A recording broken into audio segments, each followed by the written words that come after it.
Good morning, everybody, and welcome to Convos and Coffee. This is Pastor Rob. I've got my coffee, and I have a word that I just pray and I hope encourages you this morning. It's from 2 Corinthians 12, verses 9 through 10, and it's where Paul is talking about the thorn in his flesh. He says this about God speaking to him, "But God has said to me, my grace is sufficient for you, for my power is made perfect in weakness. Therefore, I will boast all the more gladly of my weaknesses, so that the power of Christ may rest upon me. For the sake of Christ, then, I am content with weaknesses, insults, hardships, persecutions, and calamities. For when I am weak, then I am strong." And the word that has been sort of floating around my life lately in my studies and readings is this word: vulnerability. Now, I know for a bunch of us that is a four-letter word. We do not use it because we don't like it, let alone to experience it. We don't want that at all. And for some of us, that comes from our past. We made ourselves vulnerable. For instance, we stepped out into something new, and when we did it, we failed miserably at it, and then we vowed, "I'm never doing that again." Or for some of us, we maybe put our trust in the wrong person, and when we made ourselves vulnerable in front of them, maybe we told them a deep secret, and then they blabbed it to the world.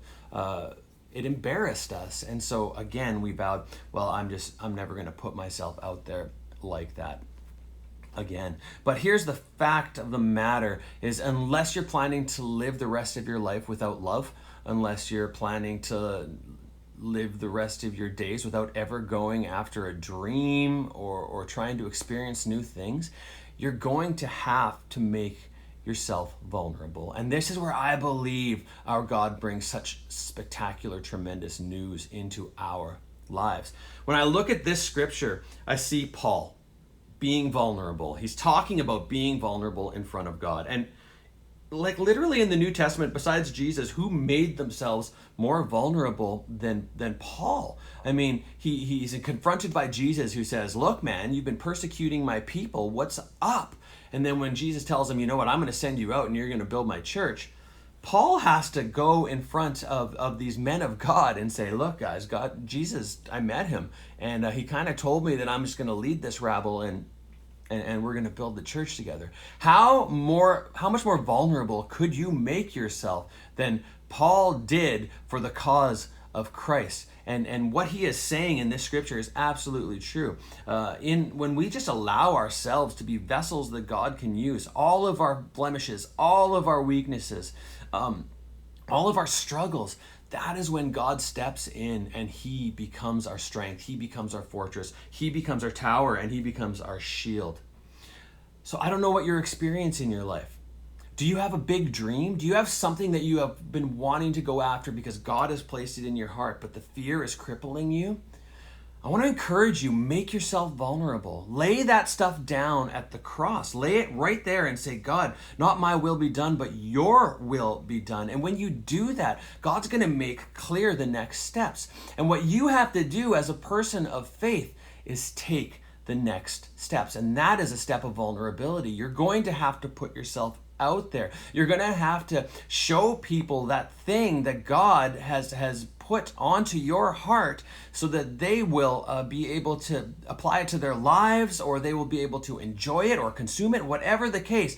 But they're going to be making decisions. You're going to face criticism. But remember, in it, going after your dream that God has placed there, if you are vulnerable, God is going to step in. He's going to be your strength, and he is going to be your power. So don't miss your opportunities on the big dreams God has put on your heart. But likewise, are you struggling with anything? Paul talks about this as the thorn in his flesh. What are you struggling with? Is there a sin in your life that you can't seem to escape? Well, have you truly brought it in front of God? Has God said, "I want you to tell somebody about this," and you just refuse to do that, and so this sin continues and it perpetuates? God will be your strength if you open yourself up, if you tell him exactly. He already knows everything, by the way, but he still wants you to tell him. Admit all of it. We all had to do it when we first came to the Lord, but it doesn't stop. We need to continuously be telling God, this is what I'm going through. He wants to be a part of every minute of your every day.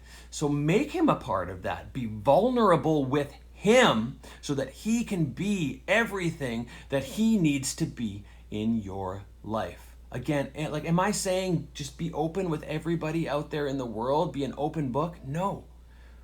Because what this world shows me is that you cannot trust everybody. But our God, each and every single time, you can trust him. And I promise you, he is going to strengthen you through it. If you're going after that dream, he is going to give you the wisdom. He is going to give you the strength. And he's going to give you the joy surrounding it so that you can accomplish everything he has called you to be. And likewise, if you are struggling, he is going to lift you up. He's going to take you out of the water as you're sinking. He's going to pull you up.